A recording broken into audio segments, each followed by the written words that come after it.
It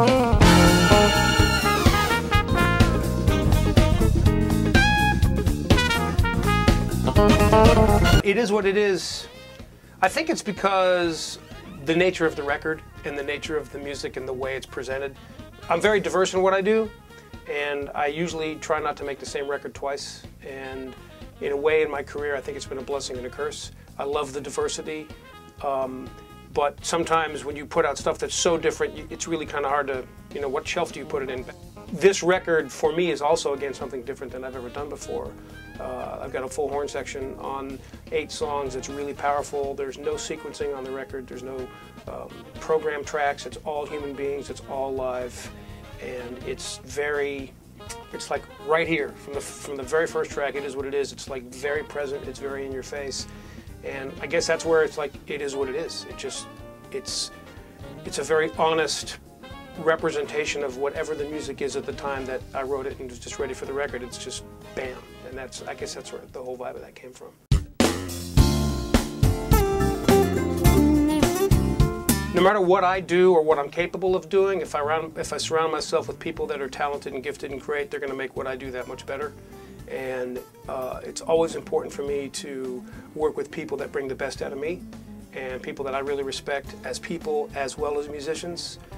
Sometimes they're famous, sometimes they're not, because it doesn't matter if you're famous or not. You can still be a great person, a great player, and bring a gift to my music. Richard Elliott's great, you know, also label mate now, and Rick Braun. I mean, you know, we've been playing together quite a bit. These are very, very good musicians. You know, Dave Weckl, one of the greatest drummers in the world. Will Kennedy, one of the funkiest drummers in the world. You know, guys that really bring something to the music and take it up a notch. And if everybody around me is taking it up a notch, then we're all going to go on this ride together and make it better, you know, for it, I think.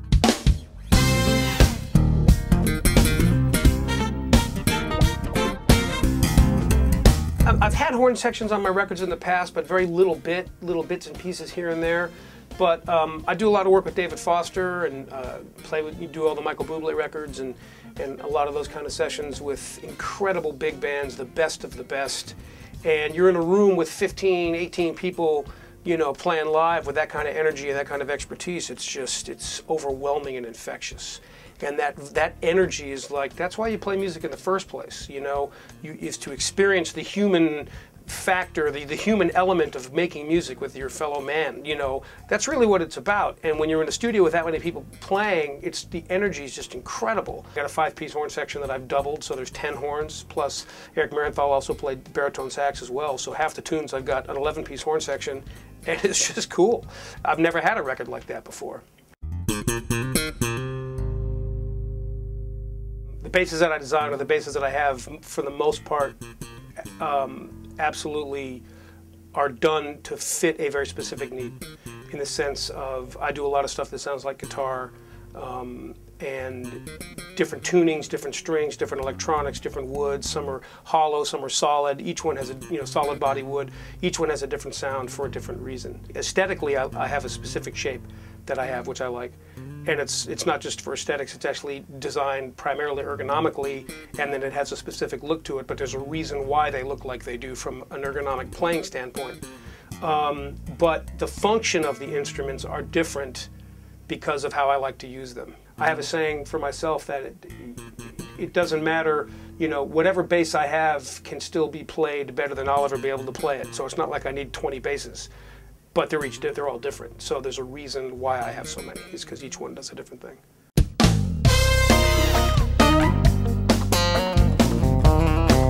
You know, you ask a question, pick your favorite tracks. I don't actually have favorite tracks. I know it sounds kind of funny. It's each song says something different. The title track, It Is What It Is completely different from anything else on the record. There's no other song like that on the record. It's its own, it is what it is. Kind of modern hip jazz with some backbeat. It's kind of funky yet bebop at the same time. Really fun to play. Love Shack, you know, that's one of those songs, I don't even know why I did it except for the fact that I just really liked the song. And it's one of those songs where it's coming from such left field that, you know, people who know me or may not know me and read my bio or something, and they're going to go, wait a second, this guy's played with Herbie Hancock and Stan Getz and all these incredible acoustic jazz purist legends, Horace Silver, Lionel Hampton, and he's playing Love Shack. Just the fact that it's so wrong, in a sense, I love, because it's so different. But if you listen to my arrangement of it, it's pretty serious. It's like everybody's throwing down. It's not like I'm not, you know, it's not tongue-in-cheek. It's burning. You know, Elephants on Ice Skates, you know, just the name of it alone is the first thing that popped into my mind, you know.